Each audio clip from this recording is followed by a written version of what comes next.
Hello, everybody, and welcome to my review of One Piece Chapter 1076, which is titled Old Friend.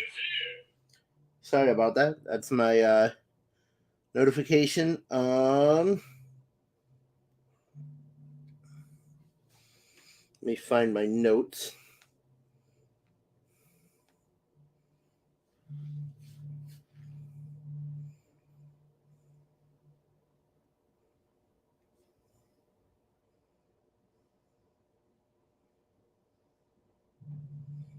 So, in the last chapter, pretty much a lot happened. Everybody got split up, and the Seraphim started attacking again. So that's kind of where we are at here.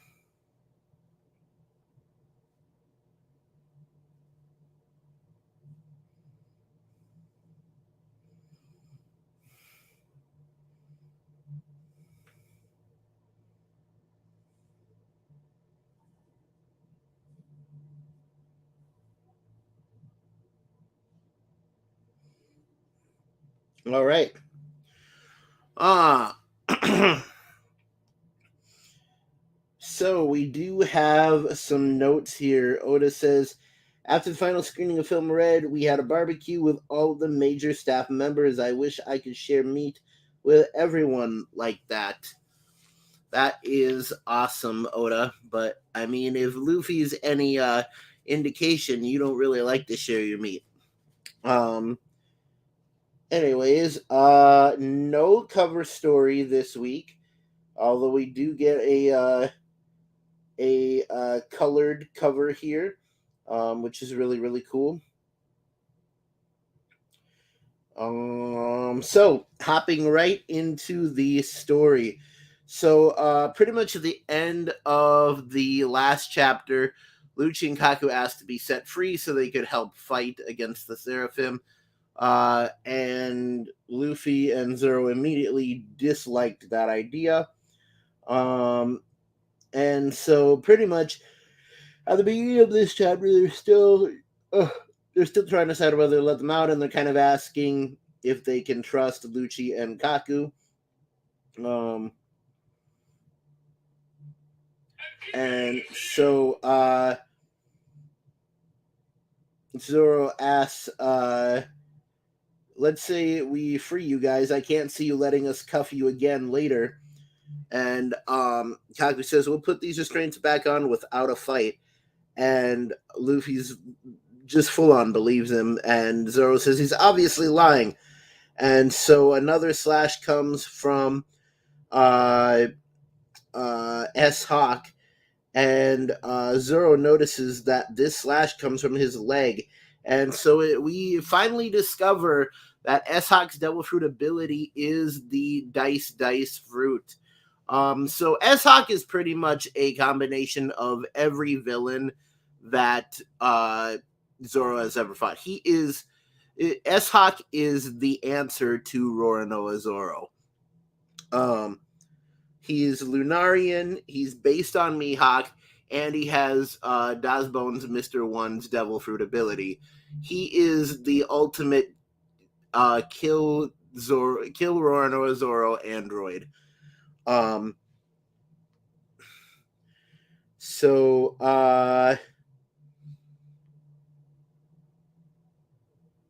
Kaku says, "See, you keep having to save us. We won't get anywhere like this." So Shaka asked them, "CP0, what is your mission here? Eliminate." Lucci says, "Eliminating all 7 Vegapunks."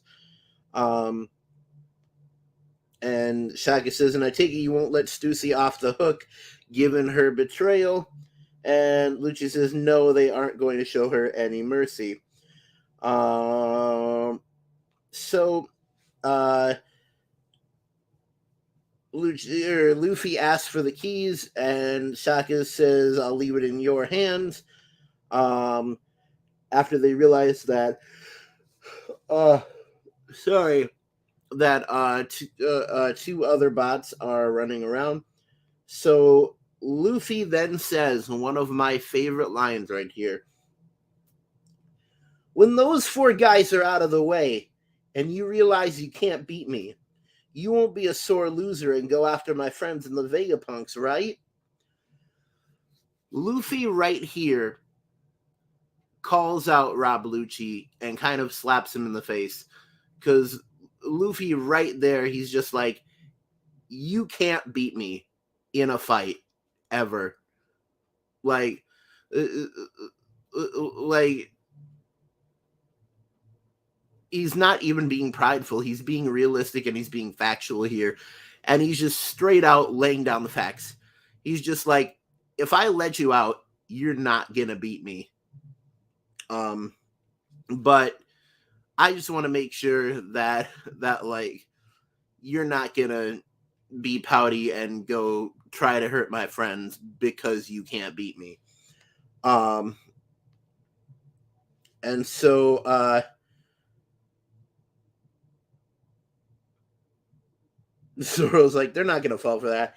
And they fully fall for that. So Lucci straight out pretty much confesses, and he's like, you're the top priority on my hit list, you straw-hatted bastard.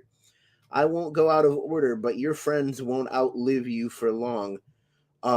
So he's pretty much saying, like, you let me out of here, and once we beat these Seraphim, like, I'm coming for your head again.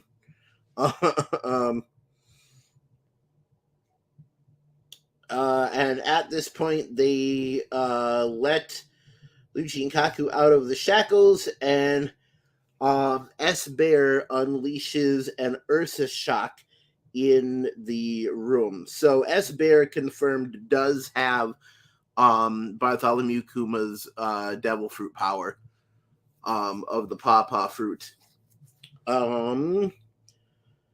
So then we see something interesting. Luffy pops into Gear 4th, which we actually have not seen Gear 4th since the Kaido fight. Which it's interesting, but yeah, Luffy pops straight into Gear 4th. The fact that he doesn't pop into Gear 5th makes me wonder if either he doesn't have enough power to pop into Gear 5th right now, or if he isn't really taking the Seraphim seriously. He doesn't see the Seraphim as an actual threat.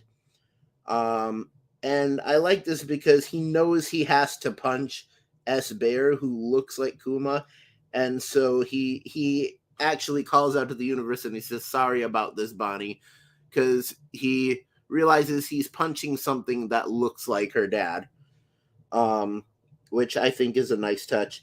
So Lucci and Luffy go off and unleash a Kong gun and a 6 King gun on S-Bear, while Kaku and Zoro unleash a Tempest Kick White Thunder and a Purgatory Onigiri on S-Hawk. So both of these attacks hit, and they smash both of the Seraphim into the wall. Now we cut to a place deep within the lab.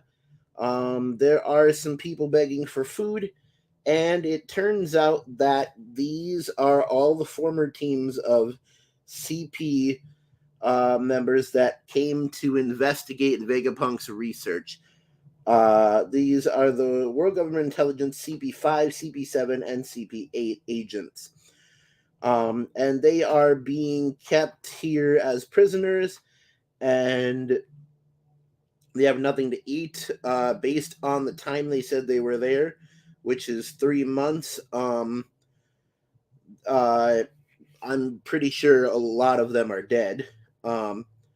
So pretty much it's explained that they were told to go investigate Egghead Island, and then when they were about to leave, the sea beasts came and attacked them and dragged them back to the island, and they were put inside this pretty much a starvation chamber, a prison cell.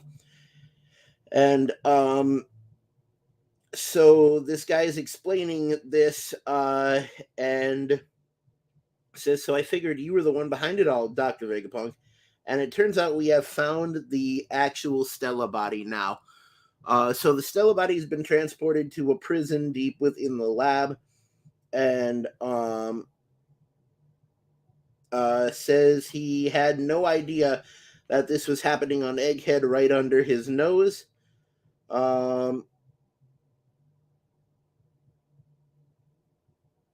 And he says, "How troubling. This whole affair has been baffling from the start. Word leaking to the government about our research into the poneglyphs should have been impossible," which means that this traitor hasn't. This traitor hasn't like just been working against them like in the past few hours. This traitor has been on Egghead Island actively working against Vegapunk for at least 3 to 4 months. Because it's this traitor is taking out CB0 agents, and imprisoning them so they can't get information back.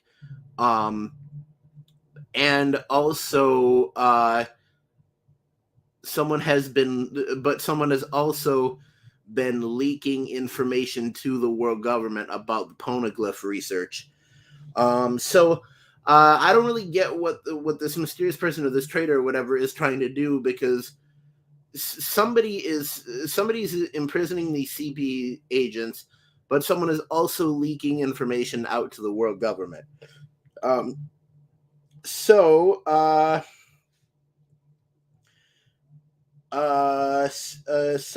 we are getting intel from transmissions from the Navy. Says the Navy has successfully deployed from Branch G9. We have over 100 ships of all sizes en route, all heading for Egghead. So over 100 ships are headed to Egghead, including Kizaru and St. J. Garcia Saturn. So this is a full on Buster call, people. Like, if those ships get there, they are fully going to destroy Egghead Island. So then we flash over to a bar at a small port on a certain island in the new war. Blah blah blah. Pretty much I like this because this is a kind of replay of Romance Dawn. There's a warrior who wants to go with Shanks, and Shanks denies him passage, says he can't go. Then we see one of Shanks's crew come in, and they say that someone is attacking them. And Shanks says, "I guess I lost track of time. You can't be helped when you come across old friends you thought were dead." So we see Ben Beckman, Lucky Roo, and I'm not sure if that's Yasop. I think that is Yasop. And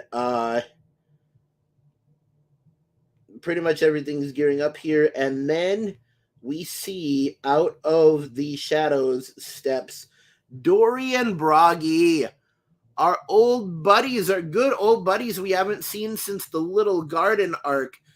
That was, I don't even know how many chapters ago. Like, Little Garden was beginning of Alabasta, so that was probably, we haven't seen these guys since probably 800 to 900 chapters, or 800 to 900 episodes of the anime ago.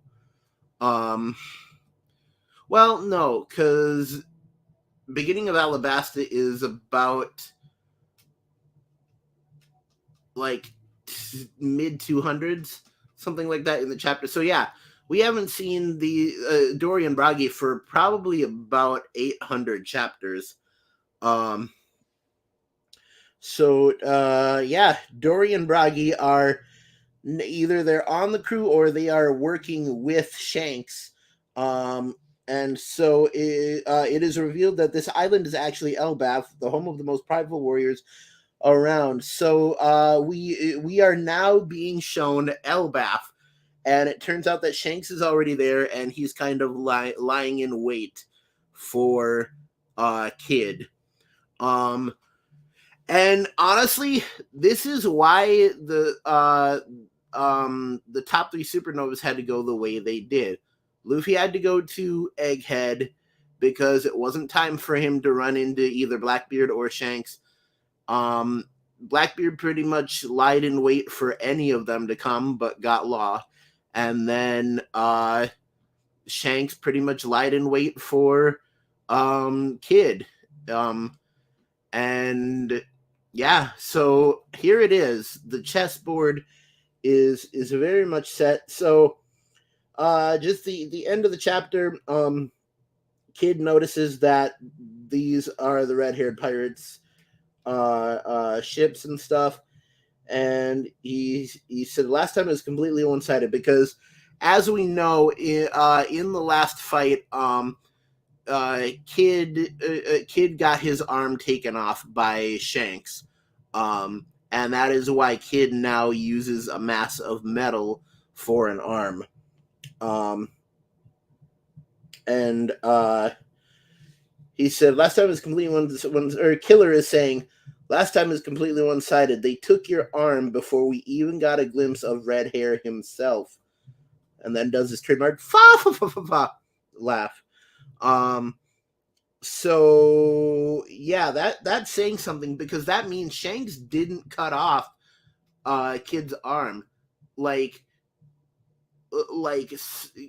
Kid got his arm taken off before Shanks even showed up, which means like they're saying this time they won't settle for an arm. This time they'll take your life instead. And so Kid says only if I lose. But it turns out that we're actually losing because there is a break next week. So some really crazy stuff happening in this chapter, and I honestly gotta say this chapter is probably the most epic chapter that we've gotten in a very, very long time. All right. I'm going to go through the sponsors really quick, then we're going to check the chat, and then I am going to give my main biggest thoughts on the chapter and kind of my theories. So for anyone who is just starting to watch this, we do have a Patreon. You can find that at www.patreon.com/AfroX. Yes, we know All Might and email is here. That's very nice. Anyways, www.patreon.com/AfroX. You'll find a page there saying AfroX is making anime-based content, and I definitely am.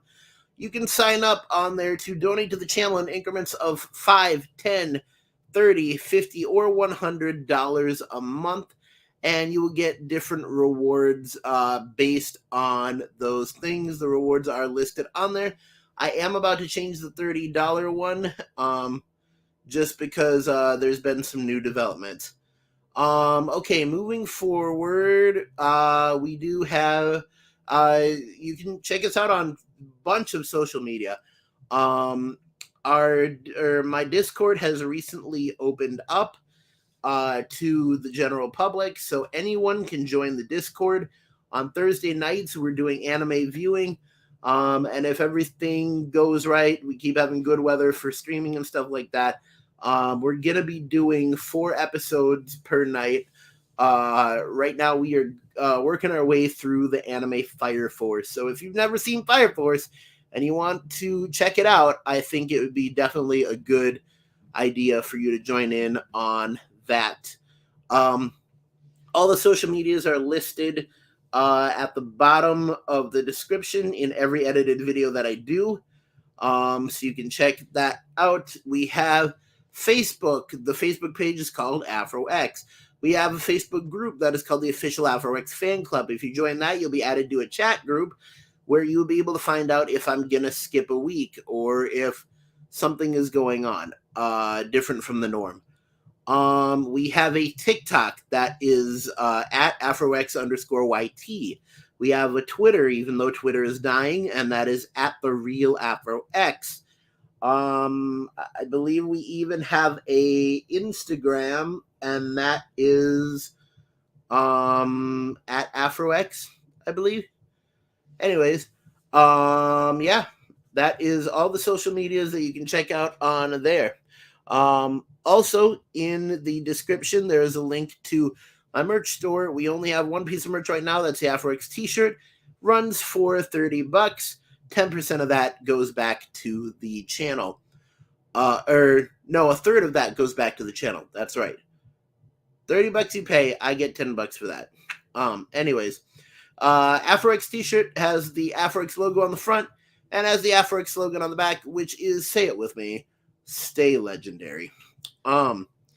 So that is all of the sponsors. Let's check out the chat. All right. So we got Trixie the Anime Hater in here. Says Luffy is way too dumb to bait someone like that. Luffy actually getting a little more credit than he thinks or than people think. I'll give him the team attacks. They did have good team attacks, especially I liked the Kong gun and the 6 King gun, which I think we could dub the 7 King Kong gun. I like that name. Or maybe like the King Kong 7 gun or something like that. Anyways, and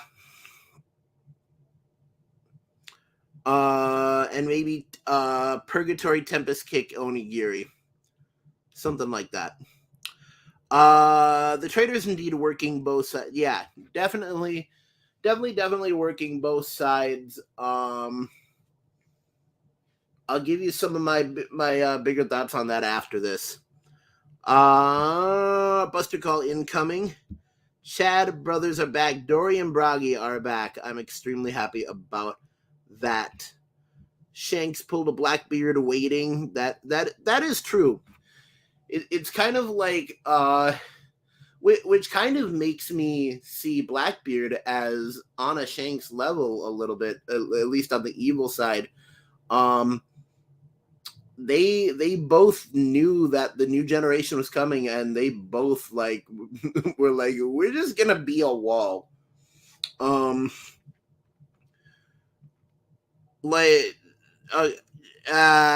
just had a thought, but I'll get to it. Kid Team raise up. That's right. I mean, we got to draw battle lines here. Are you Team Kid or are you Team Shanks? Who knows? Shanks subordinate or an allied pirate took his arm then. Yes. I want Kid to slap up Shanks a bit.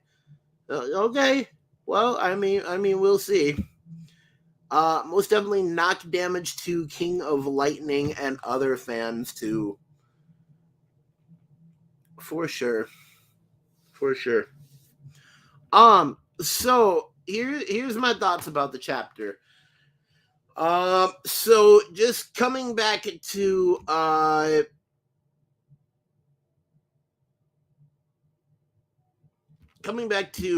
what you said, Trix. The trader is indeed working both sides. Well, that's for sure.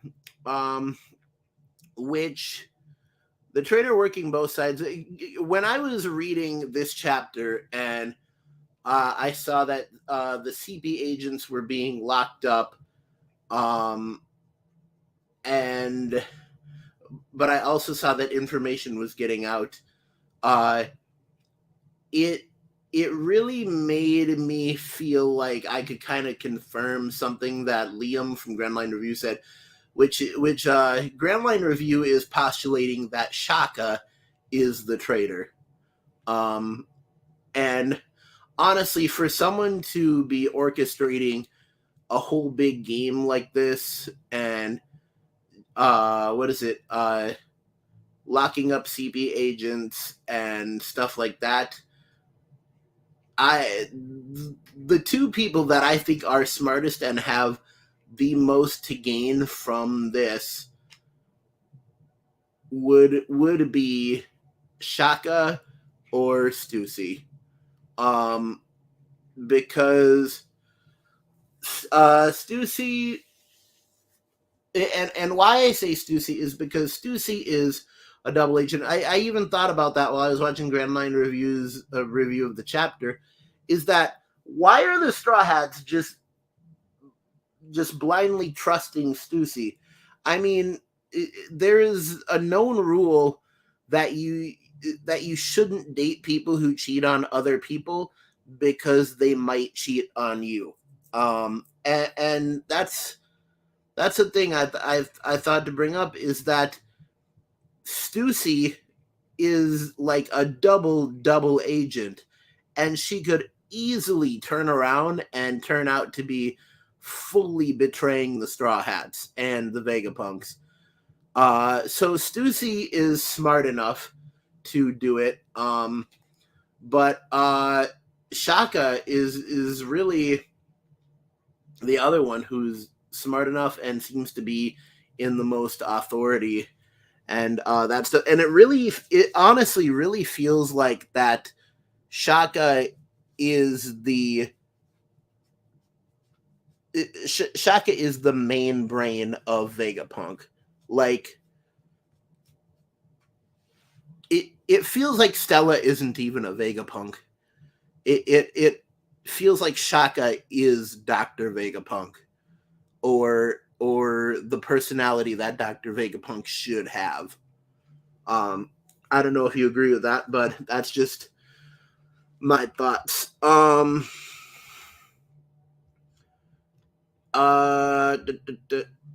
Shanks pulled a Blackbeard waiting. Yes. So that's a really big thing. That's really, really interesting, and it kind of lays out how the rest of the story is going to go.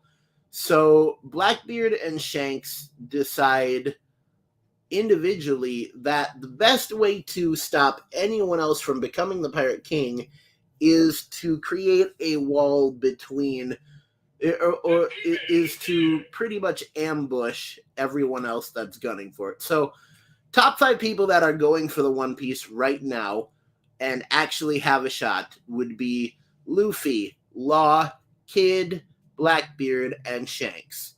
That's our top 5 right now, in the running. And so it's interesting that both Blackbeard and Shanks thought that the best way to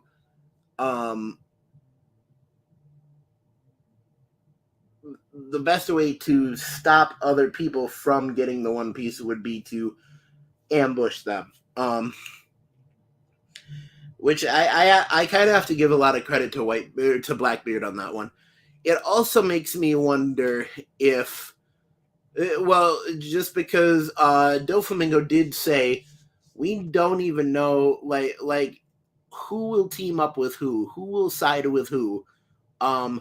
Like, there's a chance that Blackbeard and Shanks are actually on the same side, and they're just like, yo, we're old emperors and we're gonna stop the new generation from getting the One Piece so that old emperors can still reign.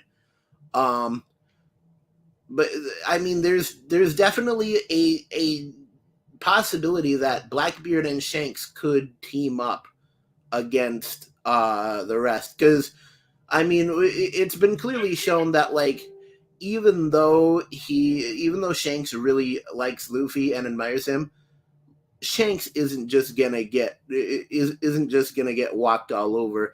And if it came down to it, if Shanks and Luffy were the last ones in the running, Shanks would for sure kill Luffy to get the One Piece. Like, it's come down to being cutthroat at this point.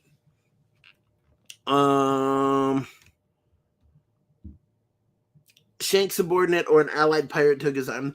Yeah, I think that's interesting, because we've always thought that, like, just because he went to Shanks's island, that, like,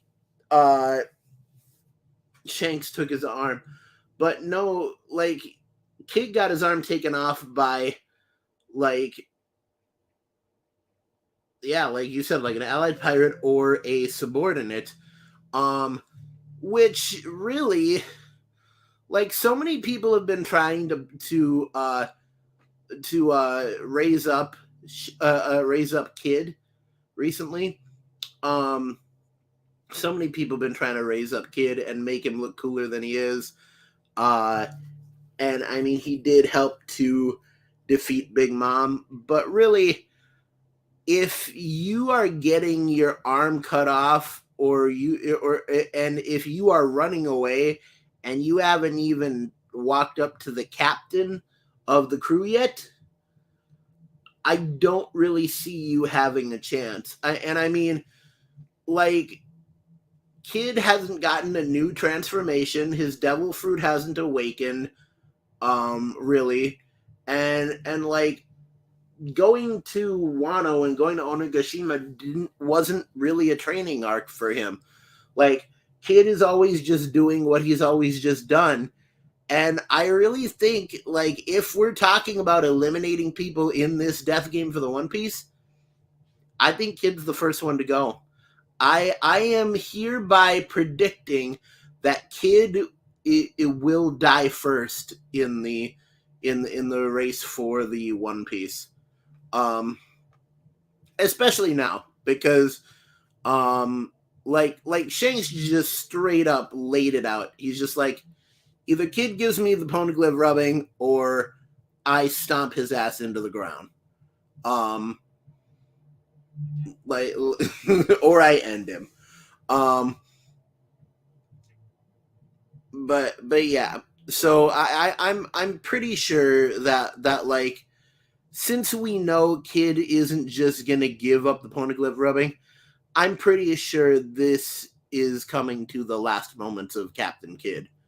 And like, I don't doubt Shanks's power at all, and I don't even know what his temperament is really like or what he is capable of doing. But if it's the worst situation, then I think he's straight up going to kill Captain Kid right here. Or at least make it so Kid can't continue towards the One Piece. So I right now am saying I'm saying a heartfelt goodbye to Eustass Captain Kid, and saying you had a good run, soldier, but time to go. As for the teams, because I need Shanks to be at the end of the story, I'm gonna have to be on Team Shanks. I am sorry to all of you who have gone for Team Kid, but yeah, I'm going for Team Shanks.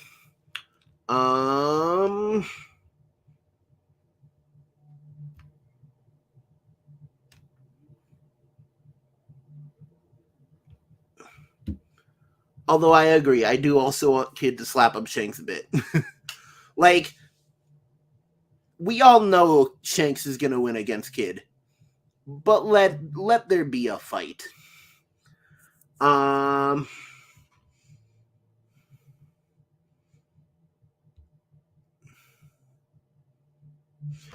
actually don't know what you're talking about with oh, you're talking about Shanks. Most definitely knock damage to King of Lightning. Okay. I see what you mean. Drake says, I know Shanks will win. Just want Kid to do some damage. Yeah, I get that. Trick says, honestly, if Doflamingo wasn't an Impel Down, it would be perfect for him to be the traitor, seeing how he has secret knowledge on a global scale and loves the world being in chaos. Yeah. I mean, flip, man. Doflamingo would be a great traitor, but I feel like he has a bigger role coming. In fact, now that I think about it, we're so close to the end, but there's still so many of Luffy's old enemies that probably want to like gather together and kick his ass. I mean, all of Cross Guild, every single part of Cross Guild, which a lot of people are theorizing that Cross Guild is going to get Doflamingo out of Impel Down. So that's a really popular theory. Except the Stussy way too easily. They did, and it might be their downfall.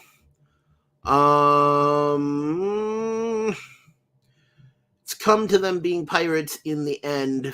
It's come to them being pirates in the end for the One Piece. That is true. We're kind of really looking at a Pirates of the Caribbean at World's End. Everyone is shooting at each other as they swirl down into a whirlpool. Team Kid and Blackbeard. You're on Team Kid and Blackbeard. I don't know. I feel like I want Law to win out against Blackbeard. I want Kuzan to join like the good guy side. And I mean I really want Shanks at the end of the story. Heck, I predicted that Luffy would give up being the Pirate King and would let Shanks be the Pirate King.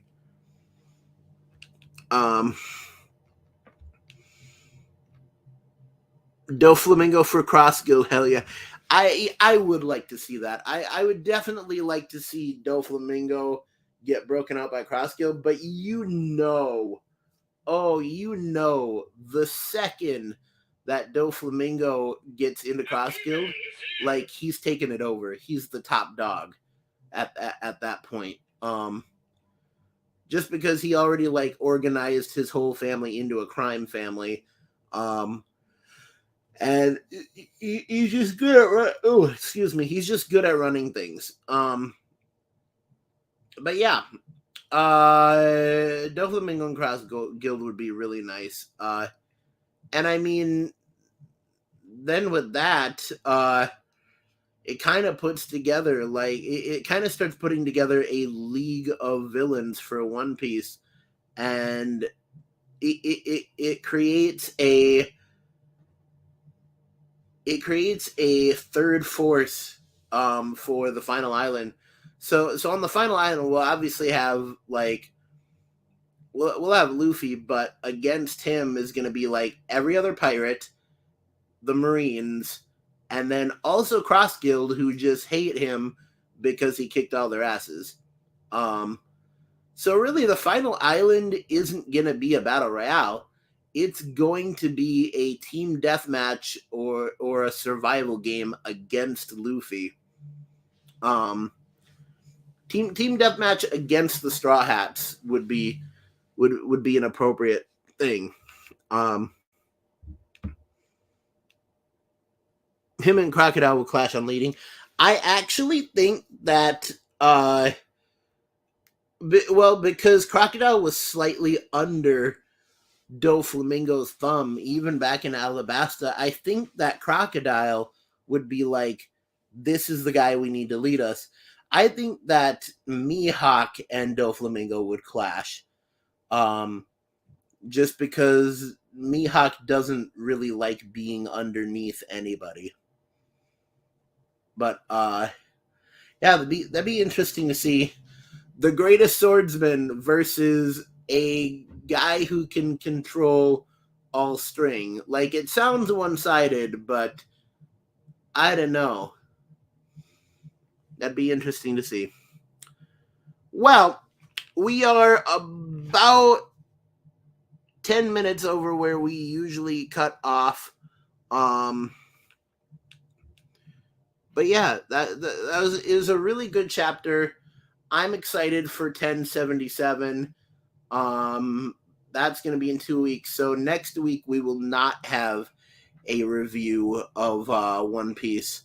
But we will have something really special coming up this Tuesday.